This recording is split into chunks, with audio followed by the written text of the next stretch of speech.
Omulabi waffe omulungi ali eyo webale kubanga okyekumira ku lutimbe lwaffe gaggadde olwa KBS. Omuweereza wo nga bulijjo Omubejja Fayima Sierra mu programu yaffe ebifa mu maka. Oyo yenna asinziddeeyo gwe mulabi wange nnamba emu okubanga okyekumidde ku lutimbe lwaffe gaggadde luno okola ky'amaanyi era okugoberera programu yaffe gwambeezaawo wano. Mu programu yaffe olwaleero nzize mbeebazeeko mwebale kusubscribinga, mwebale kutugoberera ku Facebook zaffe, mu messages muweereza messages, ku WhatsApp muweereza tuziraba era ebisinga tubiddamu. Bye tuba tetuzzeemu oluusi olw'obudde tuba tetusobodde naye nga tuba tujja kubaddamu. Byonna byonna tubeebaza mwongere okutugoberera ate era nammwe abali eyo mbakubiriza abalala abadde tebatugoberera mweyongere mutugoberere. Mujja kulaba nga mufuna enjawulo mu programu eno kubanga esomesa eyigiriza ate era ezibula bingi byobadde tomanyi. Mu programu yaffe ebifa mu maka olwaleero twafunye ebbaluwa ng'era gye tugenda okubasomera. Tukyaliffe ku nkola yaffe eri enkadde ey'ebbaluwa tetugivangako. Olunaku olwaleero mpeerezeddwa ebbaluwa ennaku z'omwezi nga 3 omwezi ogwa January omwaka 2021 nga agiweereza asinzidde Gayaza Manyangwa. Omukyala agamba bw'ati eri omuweereza waffe Fayima Sierra owa KBS TV ebifa mu maka.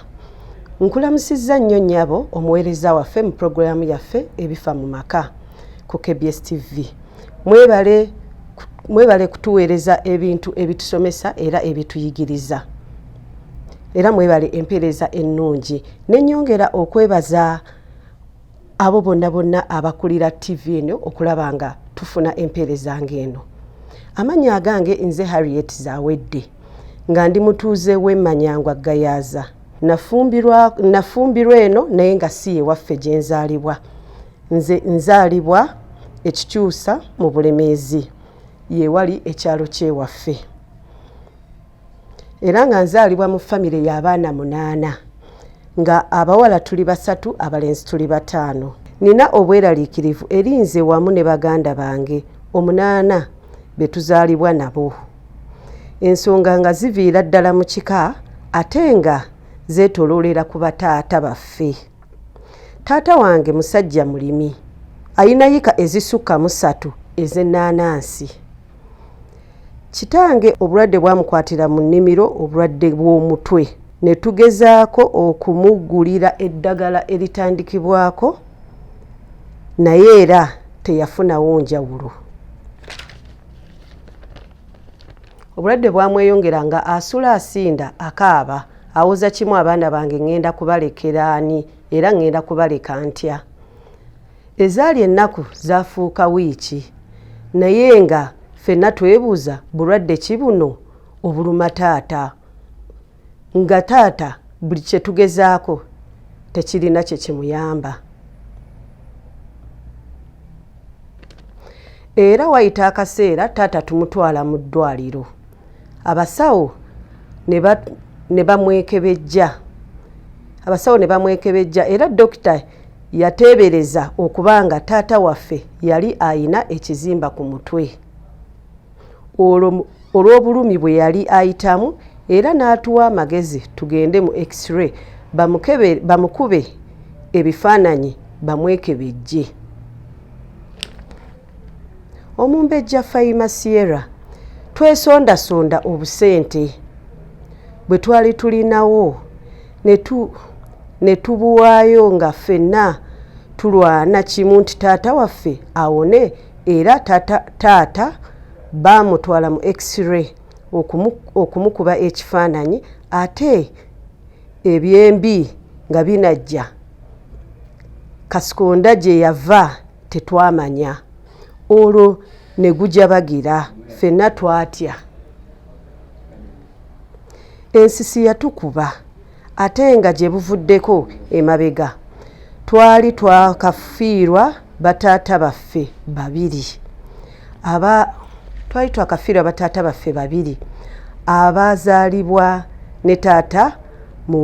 abazaalibwa ne taata mu mbeera y'emu eya Kasikonda. baali bakafiirwa bataata baabwe babiri nga bafa Kasikonda ate nga ne taata waabwe eyasooka okukaaba omutwe era naye baali balowooza ekyokumutwala mu x-ray bakebere omutwe guva kuki kuba baali abasawo bagezezzaako balabe nti kiki ekimuluma bagezaako ku buli kye baali basobola ne kigaana ne bagamba bakabagende mu x-ray balabe oba mu mutwe mulimu ekizimba so kati mu baali tebannaba mutwala nga bamutwala mu x-ray ate Kasikonda gye yava n'atandika okumuluma mulabi waffe ali eyo naawe osobola okutandika okwebuuza ate Kasikonda yavaawa kuba omukyala Harriet alaga wano mu bbaluwa Kasikonda yamukwata ate yali yakattayo bataata be babiri ekitegeeza nti obulwadde olwedde bwaliko mu family obwa Kasikonda bambi kyabaleetera okweraliikirira olw'ensonga nti ne bataata babiri abaasooka bwe bulwadde bwe baafa ffenna twatya ensisi yatukuba ate nga gye buvuddeko emabega twali twakafiirwa bataata baffe babiri abazaalibwa ne taata mu mbeera y'emu eya Kasikonda kati awo ffenna ne tubeera ku bunkenke emitima ne gitwewanika naye nga jjukira tulinda results ezaali zirina okuva mu x-ray munnange twafunamu ku buweerero oluvannyuma lw'omusawo okutugamba nti taata waffe talina kizimba ku mutwe baatuwandiikira eddagala era ne batusiibula okudda ewaka omumbejja twaddayo ewaka naye olunaku lwe twatuuka ewaka ate omulwadde yatabuka butabusi mwana gwe obwongo bwatwesiba ffenna ho ne wobeera gwe obwongo bukwesiba kuba omuntu we bakusiibudde muddeyo ewaka nga bakuwadde ku ddagala omulwadde asobola okufunamu akalembereza ate bw'atuuka ewaka yatabuka butabusi ne wobeera gwe ali eyo bisobola okukutabukako n'ogamba yiyi fe badde bamanyi nti kaamire ku ddagala osanga anaatereera kuba kati obulwadde gwali omutwe gwokka bifuuse bibiri alina omutwe alina Kasikonda ate nga jjukira results zajja nga talina kizimba mu butwe gwe omulabi waffe ali eyo kiki kyolowooza kuba kakati nange nkubaganyaamu ebirowoozo abasawo bakebedde basanze tebalina bulwadde bwe balaba bagenze mu x-ray eraze nti talina kizimba talina bulwadde naye ngera abasawo ne bagamba katubawandiikire mugende mugula eddagala lino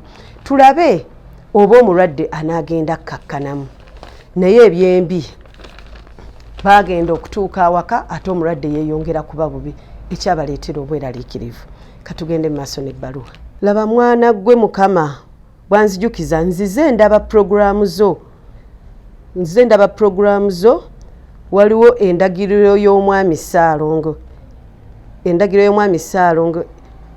nga bulijjo bulobadde ng'oweereza endagiriro nzijjamu ennamba ya Ssaalongo gy'oba osomera abantu era ozze ogisoma emirundi mingi ennamba eno nali nagiwandiika nga eri 0772 22 795 58 omukyala Harriet agamba mu programu zange azigoberera era mwe yajja ennamba yali yajjamu ennamba ndoze yali tamanyi na kumanya nti alifuna taata we nga mulwadde mwe yajja ennamba kati mu mbeera bambi nga taata batuusa waka taata atabuse najjukira nti azze agoberera programu y'omumbejja Faima Sierra era mwe yajja ennamba eno eya 0772 22 7958 eya Ssaalongo gwagamba nti gwe yakubira okumuyamba omulabi waffe yenna ali eyo nawe oyinza okubeera eyo ng'oli mu kattu ng'omukyalo ono Harriet ke yalimu ne baganda be olwa taata waabwe okubanga yali alwadde omutwe ate ng'afunye ne Kasikonda nti akattu ako ke yalimu ke kamuleetera ate okujjukira nti waliyo omumbejja Faima Sierra ku KBS abeera ayamba abantu asomera abantu n'abagamba waliwo omwami yonna ayinza obbayamba kubanga bangi babaddewo ne bajja ne babawa bujulizi aba ne bagamba nayita mu mbeera eno naye nga omuntu bwati ne bwati yajja anyamba so n'omukyala bwatyo Harriet agambye ennamba 0772 22 795 58 ye Ssaalongo gwe yakubira okulaba nga amuyamba ku kitaawe agamba nakubira Ssaalongo essimu enkeera waalwo naŋŋamba tutwaleyo omulwadde era Ssaalongo yakola bye yakola taata waffe n'atereera. Muzeeyi n'awona era essaawa eyo twafuna essanyu nga tulaba taata abadde aluma omutwe ng'alaga alumizibwa nga buli kaseera wayitawo eddakiika 2 asikondoka. Essubi lyali litandise otuggwa naye twagenda ewa Ssaalongo we yatugamba tutwaleyo taata agamba nti baamutwalayo taata yatereera n'aba nga takyasikondoka era awo ne bafuna n'essuubi ne bamanya nti taata waabwe agenda kutereerera ddala. Muzeeyi n'awona twamubuuza kiki ekibadde kiruma taata waffe n'atugamba ensonga ebadde essa kitammwe nsonga ya ttaka okuli emisiri gy'ennaanansi era nga ne bakitammwe abalala era bwe bumu obulwadde obwabatta. Omumbejja Fayima ffenna twawuniikirira. Ssaalongo kasita yagamba nsonga ya ttaka yeevuddeko emberereza. Ffenna twakyuka omulundi gumu ne tutunuulira taata era ne tumubuuza taata ttaka ki eryo eribadde likussa. Taata naye yatutunuulira nga n'ebiyengeyenge bijja mu maaso n'atugamba baana bange sirina ttaka lyenkaayana na muntu. N'agamba mbadde nammwe ebbanga sibagambangako nti nina gundi nkaayana naye okulwa ettaka. Ettaka mwenna lye mumanyi lye lyaffe lino lyennimirako ennaanansi. Sirina ttaka lyonna lye nalinguze oba lye nnina nti nina gwe ndikaayanako naye. Era ffenna ne tutandika kwewuunaganya ne ntunuulira bakulu bange nga ffenna twebuuza ttaka ki eritusa taata kuba taata yaatulaze nti talinayo ttaka ly'ayina. Twafunawo akasiriikiriro buli omu n'atunula wansi nga tetumanyi kye tuzzaako kuba baali bamaze otugamba nti taata ttaka lye limussa. Oluvannyuma lw'akaseera Ssaalongo yalaba ffenna ebigambo bituweddeko. Ssaalongo alyoka agamba ono naye kitammwe muba butamwanguyira abadde naye agenda nga bataata bammwe ababiri abaasooka bwe baagenda kuba nabo baafa lumbe lwe lumu olwa Kasikonda. Ffenna twatunuulira Ssaalongo ne tumugamba ate olumbe olwatta bataata baffe olwa Kasikonda ate lukwatagana butya n'ettaka. Ssaalongo yatugamba bonna ttaka lye libassa, ttaka lye limu lye libassa. Era Ssaalongo yayogera ekyo n'atuna wansi n'anyeenya omutwe. N'agamba bazzukulu bange mukyali baana bato, ensonga z'ettaka zittisizza abantu bangi. Era abantu bangi bafudde mu mbeera eyo nga tebamanyi nti ttaka lye libassa. Naawe omulabi waffe ali eyo. Bangi bempulidde abafudde olw'ettaka. Muyinza okubeera eyo nga tomanyi nti ettaka lyoliko kubanga wano balaga nti ttaka lya famire bali abasooka okufa bafa ttaka ly'ettaka ate n'ono ttaka kitegeeza taata waba Harriet teyagula ttaka lirabika lya famire lye libadde bonna ligenda okubassa.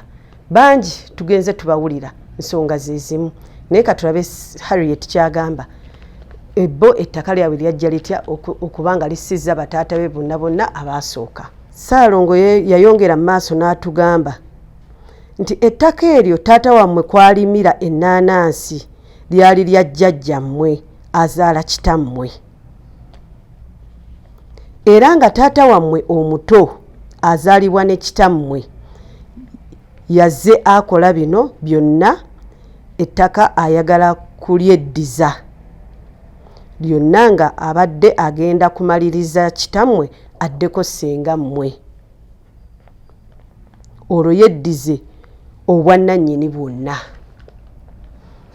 abatuliriza n'abatulaba eyo ekinyusi kiri wano nti abo bonna ababadde bafa batata ba Harriet abato ekibadde kibasalibadde ettaka nga ettaka lino basikira sikire okuva ku taata wa batata wa Harriet kitegeeza ettaka lya jjajja wa Harriet yali nnyini lyo yali balekera kati muto wa taata wa Harriet olumbe olubadde lumutwala lubadde luva ku muto we ng'ayagala kwezza bwannannyini bwa ttaka ate nga lwe lumbe lwe lumu olwatta bakulu ba taata wa Harriet. Bannange ensonga z'ettaka zaakwata wansi ne waggulu naye ate newankubadde tubeeremu ak'obuntu abantu tubeeremu oluganda n'eddiini tosobola kuŋŋamba nti ettaka likusingira muganda wo kuba tosobola ne bw'oba ofunye ettaka ate tosobola kufuna muganda wo tekisoboka ojja kufuna ettaka niyo ojja kusigala nga toyina famire kuba oba obasse ate era tojja kulyeyagaliramu kuba sisuubira nti osobola okukeera ku makya n'ogamba nti kanzite baganda bange ensigaze ettaka neeyagale ekintu kyonna ne we ziba ssente zinyuma nnyo ng'olina ab'eŋŋanda ng'olina ab'emikwano kale ab'emikwano tubaleke naye ab'eŋŋanda kati nze tosobola kukeera ku makya kuŋŋamba nti nasse baganda bange ensigaze nzekka ettaka neeyagale. Bannange tufune kuk'obuntu tuveemu emitima gy'ensolo kuba ono alaze nti Harriet alaze wano nti Ssaalongo yabagamba muto waabwe kati omuto oyinza otya okululunkana n'osinga n'omukulu ogenda otte mukulu wo olw'ettaka. Bannange tufune ku ddiini ebintu bye tukola ate bigoberera n'abaana baffe ojja kwekanga nga ono taata wa Harriet omuto azadde abaana nga ekintu ekyo kyakoze kirina abaana be kigenda okugoberera kibeere nga kigenda bwe kityo omusayi gutambuliremu ebintu bwe bityo. Bannange tweddeko abantu bonna abali eyo kale kirungi twagala ebintu ate kiba kirungi nnyo n'oyagala kyokoleredde naye tosobola kukeera ku makya otte munno olw'ettaka erisikire lyotakoze namaanyigo. Bannange kibi nnyo naye kiva ku bunafu abantu tuyige okukola kyo kyonna kiva ku bunafu mwagadde ebirungi mwagala ebirungi mubeere mu mmotoka ennungi mu mayumba amalungi ate nga muli nafu temusobola kukola. Bannaye tukivumirira ne sekuvumirira yenna omuntu yenna oyiga okuyiga okukola in fact nerina ettaka yandibadde talitunuulira kubanga omusajja ogenda n'oyiya n'okola n'ogamba kangula akataka kange naye bw'otandika ate okutta baganda bo ng'obattira ku ttaka essikire erya taatawo naye liyakola obukozi nga naawe osobola okukola nga ye. Bannange tekiba kya buntu tekiba kirungi era tekiba kyakuyigirako. Abatulaba eyo mwenna abali eyo kibe kyakulabirako abadde alina omutima bwe gutyo ng'oli awo olwanira akataka ka famire toyina mukisa gw'ogenda kafunamu teguliiyo. Omuntu yenna yina ekintu ky'olina okufunamu kyokoze mu maanyi go. Jjukira nti n'oyo aba yakuwa ettaka aba yakola likole abasinga tebasikira masikira ag'amataka ge babagabire bannabo baba bakola so nsuubira nawe bw'ogenda n'okola n'omanya nti nnwanira oba ettaka lyange awo kisobola okutegereka ate nga nakyo era nkivumirira n'eriba nga ttaka liryo era tosobola kugamba nti kottireko banno olw'ettaka. Teri kintu kisobola kwenkanankana na bulamu bwa muntu mu nsi muno nti omuntu ono gw'oba ogiddewo obulamu aba taliddamu kulabika ate era ng'abadde n'abantu be alina famire gy'aba alabirira kati gwokera ku makya olw'akataka obutaka ogambe nti oggyewo omuntu tekiba kya buntu. Tuyiga okukola siganye muweebwa ebintu eyo abafamire muweebwa amataka ettaka litunulire nga ennyongereza tolitwalanga nti kyekikulembera buli wano olitunulira nga ennyongereza ojja kufuna amaanyi agakola. Naye osangayo omuntu nga olw'okuba baasikira ettaka nga yafuulayo nawaka nga takyayagala kugenda kukola ng'ali ku ttaka akuuma ng'omusanga akutta ejjambiya alinda anajja ku ttaka ng'agamba kambalinda abanajja wano mbatemeeteme naye ng'omuntu gw'ayagala okutemera ku ttaka eryo amazima ga Katonda si yalikola yaligula nga naye yaba esikirasikire naye ng'akutta ejjambiya ayagala kutema munno. Taata yawuniikirira kubanga yali takisuubira nti muto we asobola okukola ekintu ng'ekyo. Ffenna twabuuza taata tugenda kukola tutya? Taata naye yatutunuulira butunuulizi kuba naye mwennyini byali bimusobedde. Yali takikkiriza nti muto we asobola okukikola. era twalwawo nga buli omu akyatunulira munne okutuusa Ssaalongo we yatugamba ekintu kino mutuule mwenna nga famire mwebuuze mugenda kukola mutya. Naawe omulabi ali eyo osuubira bano abantu balina kukola batya? Kubanga omuntu bakugambye mutoowo yakikola. Bambi musajja wattu Taata Harriet byamusobera nga naye talina kyakuzzaako, obwongo bwesiba. Taata yatugamba tumuyite mutoowe. N'agamba Taata yagamba mumumpitire muto wange, oba tumuwe ettaka lyonna tulimuwe, oba tugabana nze naye ne ssenga wammwe tugabane. Taata bwe yayogera ekigambo ekyo ffenna twasiriikirira kubanga twali tetulina kyakuzzaako nga ye kyekyasooka okumujjira mu bwongo bwe. Muto wange omulenzi kyava ayogera n'agamba nti naye taata olimuwe lyonna nga ne bali bonna baafa, ate amaze okutta bali naawe akutuusiza wano ate lyonna olimuwe? Taata n'amuddamu nti mbagambye mumumpitire, bw'aba alyagala lyonna ndimuwe, oba si kyo tuligabane.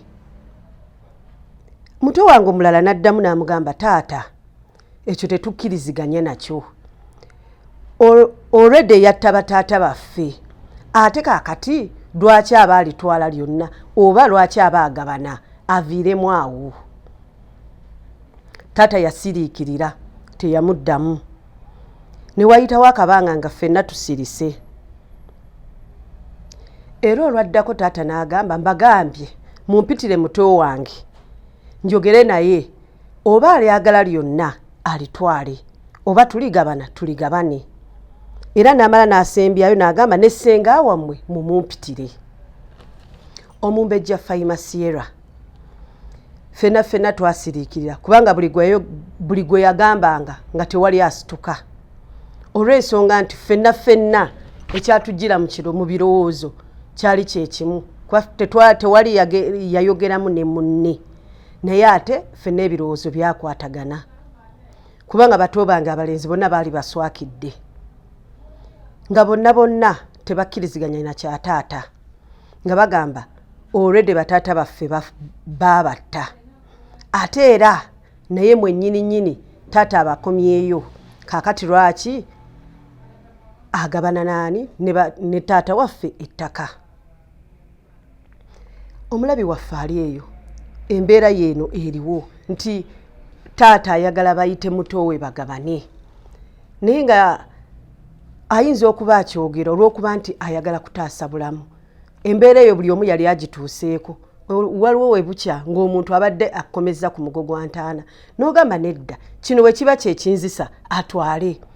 Taata wa Harriet naye lyessala yaliko n'agamba mumuyite, oba ttaka lyonna alitwala alikole ki? Alitwale. Abaana nga bo ba Harriet bayinza obutakitegeera lwaki taata ayogedde bw'atyo, naye ye ng'omuntu omukulu aba amaze okulengera ekiri ewala, kuba yamanya nti mutowe yali mumalirivu bwe yattira bali bakulu be ababiri, ate nga n'ono yali amukutteko nga wasigaddeyo ssenga yekka. Kitegeeza yali mumalirivu okukola kyonna ekisoboka okulaba nga yezza ettaka. Kati ye ng'omuntu omukulu taata n'asalawo amuyite, oba alimuwa lyonna alimuwe. Naye nga naawe ali eyo nze ng'oli mu mbeera bwetyo kyewandisoose okulowooza, ate bano abaana kye batasoose kulowooza bo bafa kimu nti ate bayabikola. Naye nga jjukira ono abagamba mumuyite, ye yamanye embeera mwabadde ayita mu bulwadde, ate era ng'alaba kyekiyinza okutaasa obulamu, kuba ayinza okugamba nti tetujja ddimuwa, ate era n'addayo n'akola byebimu. Oluusi mukama ono taata bamukwatiddeko n'abeera nga afunye amujjanjaba, naye waliwo oluusi wayinza okugenda ate n'aleeta ekintu nga kitwala bulamu. So kati taata bw'agamba nti bamuyite, oluusi abaana bano bayinza obutakitegeera, naye olw'okuba nti taata alumwa baganda be baafa olw'ettaka lino, ate naye yennyini lye libadde limutwala, bw'asalawo bw'ensalawo bw'etyo nga ye omuntu omukulu, oluusi oyinza obutamunenya, ate abaana kye bakalambidde buli gwagamba yita taatawo teri asituka, bonna bakiwakanya. Buli omu agamba nedda. Katugende mu maaso n'ebbaluwa. omumbejja awe nsabira obuyambi eri abatuuliriza oba abatulaba nti bwe banaamuwa ettaka taddemu kukola byabadde akola taata oba okwetonda okutta bataata baffe bonna abaasooka. Harriet wano abuuza eri mmwe abalabi baffe nti singa taata bamuyita ne bamuwa ettaka lyonna oba ne baligabana aneetonda oba anaalaga okwemenya nti nno yatta bali. Nawe ali eyo oyinza okutwegattako tuteeseze wamu kuba Harriet ayagala kumuyamba. Bakoze batya? Taata ye agamba ettaka baliweeyo oba baligabane. Kitegeeza nti singa muto wa taata wa Harriet si mwetegefu kugabanya ttaka, kitegeeza ayina dditwala lyonna. Ate nga ye taata akulaga nti mwetegefu kuliwaayo mu mbeera yonna. Singa muto we aba akalambira nti alyagala aba ajja kulimuwa. Abalabi baffe tubakubiriza okuweereza obubaka ku Facebook zaffe, ku WhatsApp namba zammwe muteese tulabe nga tuyamba omukyala Harriet basobole okumanya taata alina kukola ki. Ate era n'ekirala njagala okwebaza omukyala Harriet naye nga sinnamwebaza nsookera okumugamba yeebale tuwandiikira bbaluwa eno. Vision ya njagala osooke ogirage ku bantu. Yagiwandiika nga 3. Bannange mwenna abaliyo nammwe musobola otuwandiikira ebbaluwa ng'eno mutubuulire bye muyitamu. Eno TV twagiteekawo kubayamba kubadduukirira nakulaba ngeri ki gye muyita mu mbeera eyo. Era nga nnyongera okwebaza Harriet ddala mu kaparagraph kwe yagambidde nti abadde agoberera programu zange era ng'ekinsanyusiza yakwata ennamba 0772 22 79 58. Omulabe waffe ali eyo nawe enamba yennyini ogyetaaga osobola ogikozesa singa biba bikusobyeko n'olaba ng'ate embeera edda mu nteeko. Ennamba eri 0772 22 79 58 ye nnamba ya Ssaalongo eyamuyamba. Ali eyo wenna naawe osobola okuba nga obadde oyina embeera gy'oyitamu ate ng'oli mugoberezi waffe. Kolanga Harriet wakoze obeere ng'otugoberera ng'ekizibu kyonna ky'ofunye okuba bukubi 0772 22 79 58 ojja kuba oyambibwa. Era abalabi baffe mbasuubiza nti omukyala Harriet nina omunoonyaako atuwe emboozi ye muyina omulabako atuwe emboozi ye nga si ya bbaluwa tumanye kiki ekyagenda maaso kyakomawa era byali bitya. Essaawa yonna musuubire nina okumubaleetera mumulabeko era ayogereko nammwe. Era nennyongera okwagala okutumirako tumira ku maama wange ali awo omukyala Hajjati Mariam Kalule ew'obulenzi Kikoma. Maama nkwagala nnyo munnange gwe wange siina mulala. Nennyongera okutumira ku Student Autoparts. Mbaagala nnyo abantu bange abali awo ba Student Autoparts. N'ensembyayo mukama wange Lubowa Ahmed Director wange ne Director Kasagga bannange mbaagala nnyo. Mwebale kundera, mwebale kunkuza mu film industry mwe munfudde kyendi era nsiima neyanziza nnyo neyanzege. N'ensembyayo be mbadde nabo benkola nabo kabadde kakodyo okubasembyayo mukola kyamaanyi okubanga munkuba ekifaananyi eky'omulembe. Nsigadde nze omumbejja Faima Sierra wano KBS TV mu programu ebifa mu maka.